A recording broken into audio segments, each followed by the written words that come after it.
I was running out of time. Mr. K held Tasha and Angela, and I had to find them before Angela turned and attacked Tasha. I caught a whiff of fresh meat, like the smell of a slaughterhouse. I followed the smell down a side hallway to an unguarded door.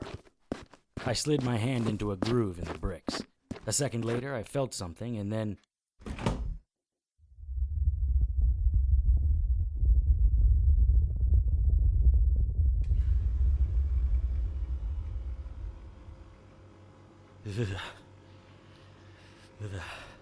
My breath billowed out in a puff of smoke. With the sword of Pope Clement in front of me, I entered another, smaller room. Hanging upside down from hooks were multiple rows of naked bodies. They had been bled dry, their blood running in rivulets from the gashes in their throats to a drain in the center of the room. The bodies closest to me were very young and very old women. The other row contained men. Something had mauled these bodies. Hunks of flesh were missing from most of them. I was quite certain, however, that their throats were cut in this room. Some of them were probably alive when it happened. I made my way through the bodies. Based on the amount of decay, some of these bodies had been here for months. Two women I thought I recognized from the convent were having an animated conversation. "Hey! Hey! Over here!" They went on as if they hadn't heard me. "Sisters, it's me, Harry, from the convent. We need to get out of here." Since the subtle approach wasn't going to work, I had to take more drastic measures. I was about a foot away when they both simultaneously turned towards me. I jumped back. If these had been the nuns from Tasha's convent, they weren't anymore. Their eyes were black, liquidy pools, and their teeth looked as if they'd been sharpened. "It's the infidel! Kill him!" They charged me.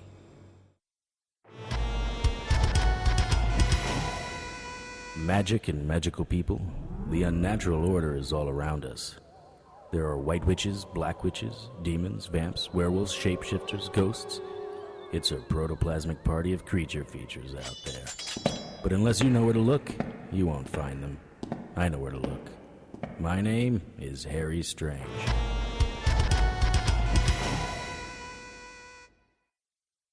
"It's the infidel! Kill him!" They charged me. It was instinct more than anything that saved my life.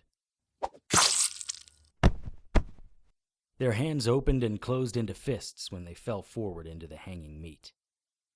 The nuns probably didn't realize they were dead until their heads saw that they were 3 feet from their bodies. The eyes on one of the heads looked at me, and its lips pulled back into a scowl. The hair on my arms stood up. More voices came from the hallway where the 2 mole nuns had been standing. Keeping the sword of Pope Clement in front of me, I walked towards the voices, my back flat against the wall. Several more women, their clothes in tatters, stood inside what could be best described as a giant kennel. The poor lighting made it difficult to see their faces.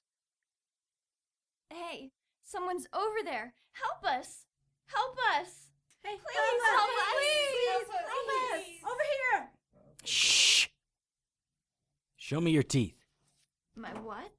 Your teeth. Show me your teeth. She seemed unsure of what I was asking, so I smiled at her and pointed to my mouth. Your teeth. I need to know if you've been changed. She took her thumbs and lifted her lips up so I could see her teeth, both top and bottom. Just a normal set of choppers. Have any of you been attacked by those things? Scratched or bitten? Not that I know of. That horrible little man said we were to serve a greater purpose. How long have you been here? I didn't recognize her or her friends from the convent, and what remained of their clothing was too upscale to be from the town. I don't know. My church group came here for the tour about a week ago, I think. Those things stopped our van and brought us here. Please, you have to help. All of the women were gathered at this section of the cell. They were all in their childbearing years. Have any of your group gone missing? Vanessa and Mallory were gone when we woke up. No one has seen them since.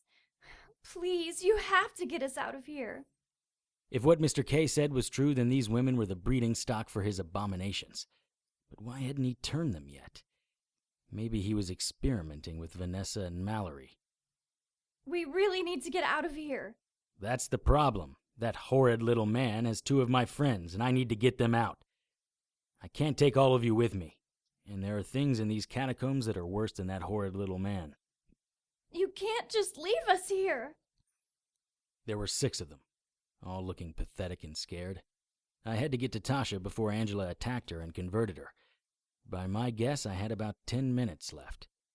But what if the mole men came for these women while I was gone? Please, we don't want to die here. Okay, listen. I am going forward. I have to save my friends. You're welcome to follow me, or try to find your own way out. Either way, it's better than waiting for those things to come back and take us. Give us a fighting chance. Oh, thank you. Thank you so much. Thank you. The mole men found us. Do something! Run! The women took off and I stood my ground. There were only a few of the mole men, but I didn't know how many would be coming if these abominations got word back that their breeders were gone. Ah! One of the abominations grabbed Macy. His hands were all over her. Don't you know that no means no? Get up! Get up! Another mole man hit me from behind, taking me down like a lifeless tackle dummy. I kicked back, connecting with something as hard as tree bark. The abomination grabbed the back of my hair and started pounding my head into the ground. I reached back with my free hand and found his face. In a second, I was digging my finger into his eye socket. I felt something like a ripe tomato. Then it exploded. The abomination released my head and tried to pull my finger out of his eye socket. I slashed up and back with the sword, slicing him from stomach to throat. I grabbed Macy. Come on, we've slowed them down. What are those things? Cannibals, abominations, freaks of nature. Call them what you want. They're bad. Bad. Right. Got it. Stop running. Macy was bent over, her shoulders heaving. I thought she might toss her lunch. She reached down and pulled off her heels. If I had known, I'd have worn my running shoes. Seriously? If you had known this was going to happen, would you still have come? Fair enough. Where to, boss? Harry is fine. Where'd your friends go? They split, different directions. And you stayed behind why? I like how you handle your sword. I'm just warming up, Toots. Come on, this way. We came up on a long hallway. 2 of Macy's cellmates were on the other side of the hallway. A spider beast about as tall as me had one woman pinned on the ground under its pointed leg. The other woman was trapped against the wall. The spider's pincers were snapping at her. My God, what is that thing? I ran to the spider and jumped on its back, pulling myself up by the long, hairy strands that ran over its body. It reared back, releasing the woman it had pinned. Its front legs kicked out, rotating in the air. Macy ran to the woman who had been trapped under the spider's leg and pulled her out, tucking both women into a crevice in the wall. Harry, get down from there! Are you kidding? Once you've ridden a Sogoth, a little spider...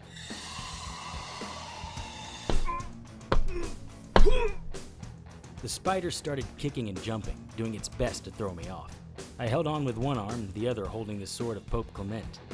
The spider leaned towards one side, then the other. When that didn't work, it crashed into the wall. Ugh! The spider tilted back towards the side and slammed into the wall. I pulled back at the last second and spun the sword in the air. I brought it down into the front half of the spider's body. It shifted before I could hit my mark. I thought it was going to slam into the other wall again when it dropped completely down.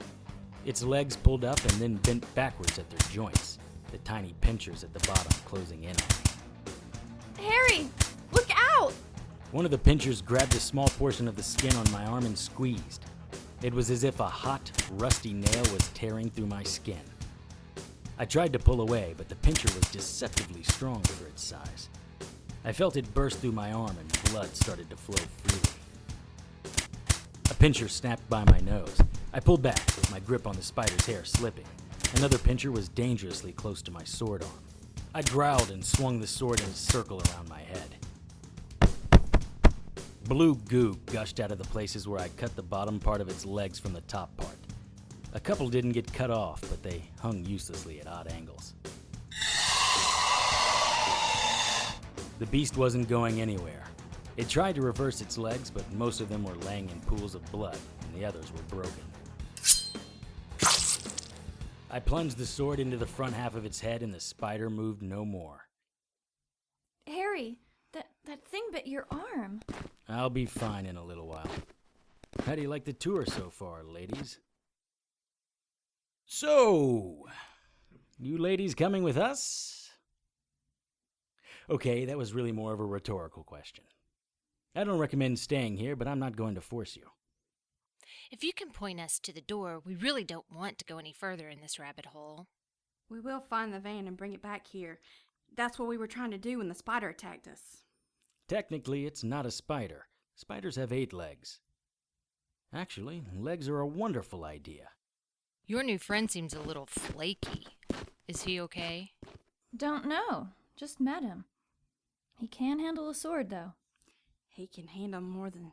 Oh my, he just tore off his shirt.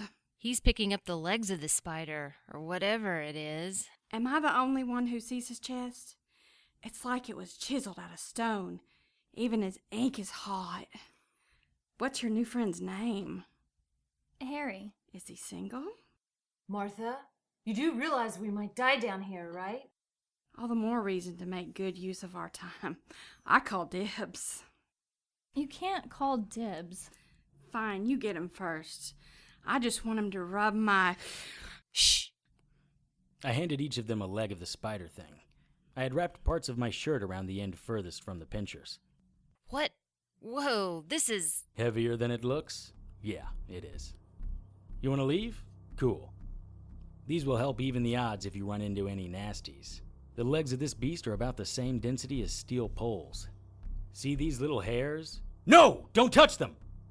They're sharp enough to slice through bone. So is the pincher part. Keep your hands where I tied my shirt and you shouldn't get cut. If anything gets too close, swing. Don't stab, as hard as you can. When it's disoriented, you run. Don't worry about killing it, just run as fast as you can. Am I clear? Very. But how do we get out of here?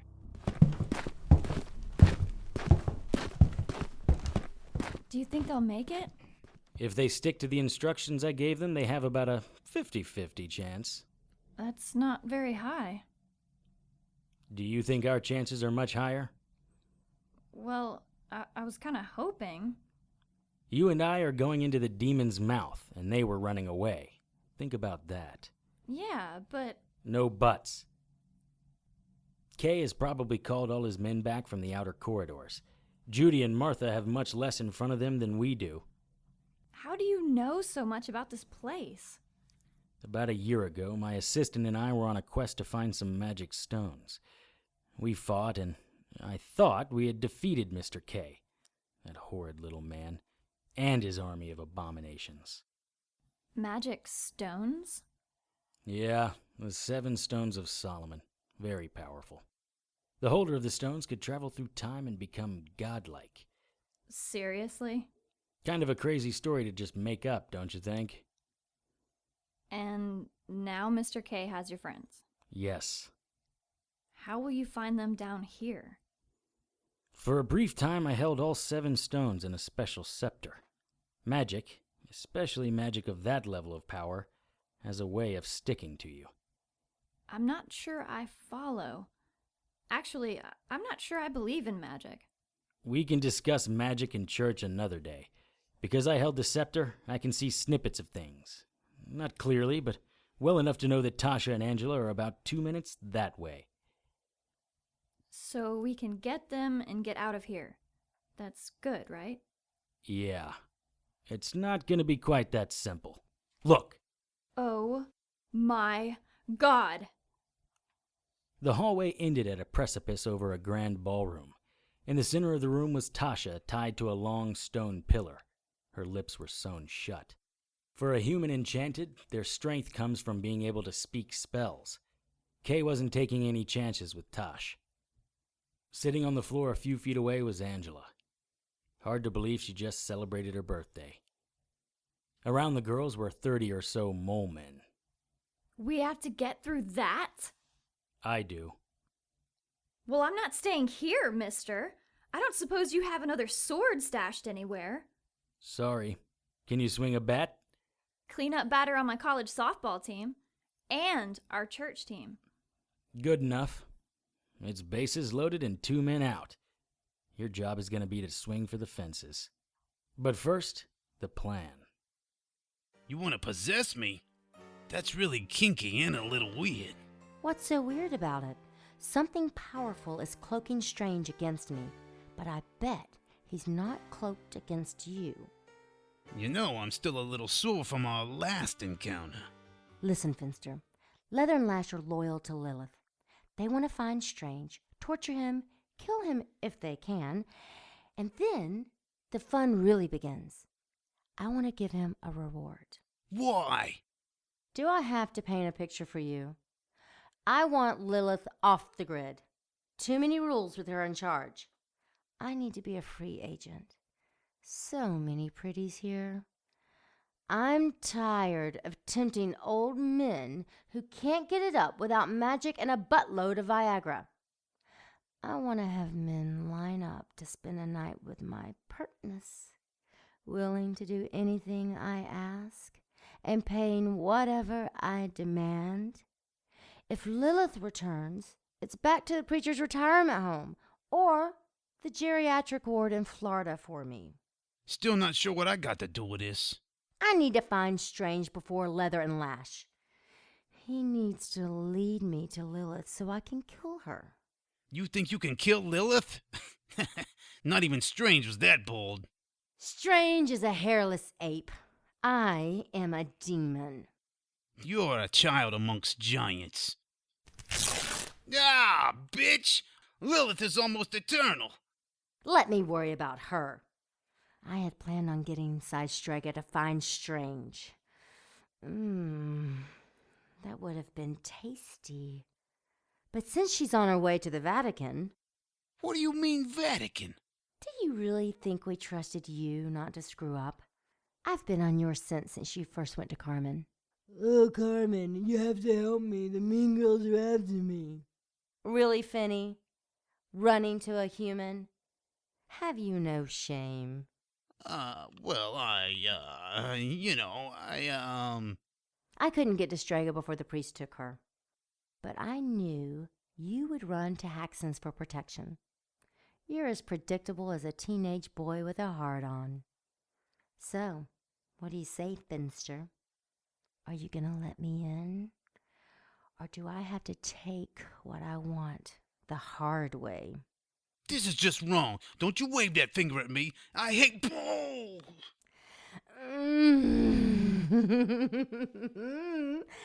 I like this part.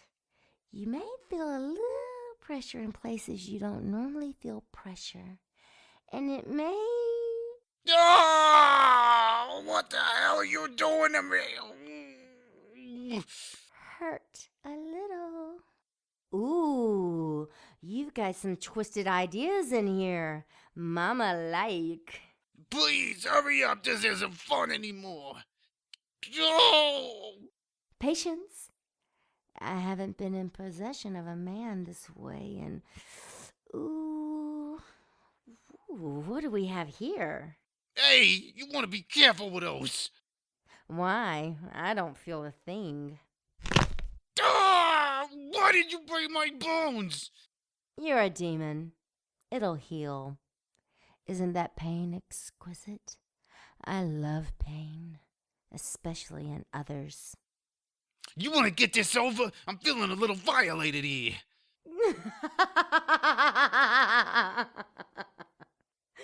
Violated? Nah. This is violated. Hey, no! Stop! No! Be glad I didn't ask you to turn your head and cough. Unless you want to. Please, Lay, stop screwing around. Just find straight. Oh, this burns.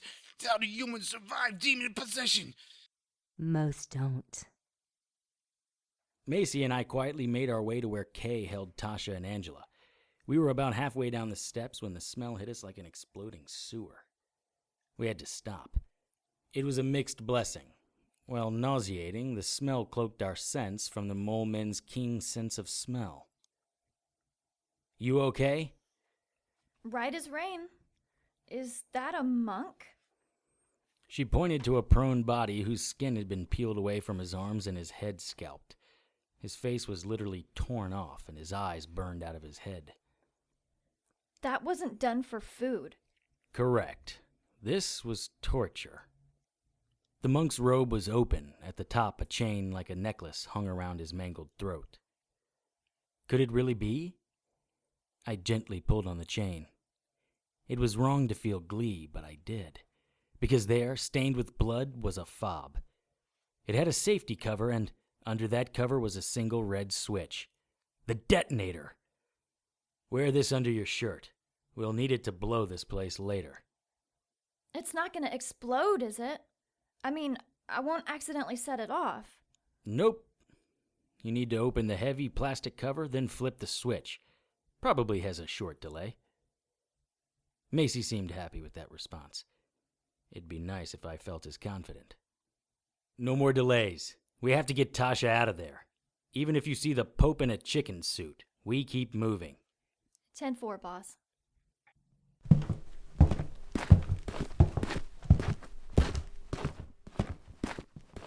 We stopped at the bottom of the stairs. We wouldn't have any cover from here to Tasha. I looked at Macy and winked. She propped the spider leg up just like I showed her.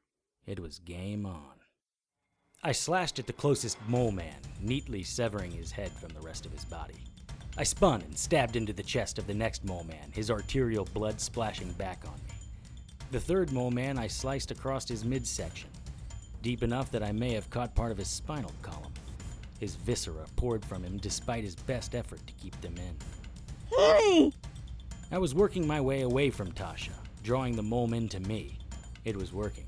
One ran behind me and I slashed backward, over my head, easily cutting his skull in half. I spun and saw Macy easing her way toward Tasha. I jumped and spun, slicing through two more mole men. They were all racing towards me now. That was Tasha screaming. There were too many mole men around me to see what had happened to her. Das. Stop. The mole men froze. I stopped, my sword in front of me, blood and flesh slowly dripping from its tip. 3 mole men held Macy. Tasha didn't move, and her mouth was bleeding as if someone had punched her. Bravo, Mr. Strange. Your tenacity and resourcefulness impresses me. Kay was standing in the center of the room. Somehow I missed his entrance. The mole man nearest me took my sword and held it by his side. 2 other mole men took a grip on each of my upper arms. You are quite a skilled killer, Mr. Strange. Are you sure you're a good guy? Step over here and I'll prove how much of a good guy I am. Always so macho. Perhaps you need a good castration to help calm you down. Well, hello. Who is this tasty little treat? Stay away from her, Kay. I must say, Harry, you do have an eye for the ladies. Watch this and be amazed, young lady. Your name is Macy Robinson, a relatively new convert to a xenophobic, homophobic, misogynistic collection of miscreants and ne'er-do-wells that claim to be the one true church. Such foolishness. Now, let's see. What would make someone as lascivious as you go from easy lover to church lover? I smell a man. It's always a man, isn't it?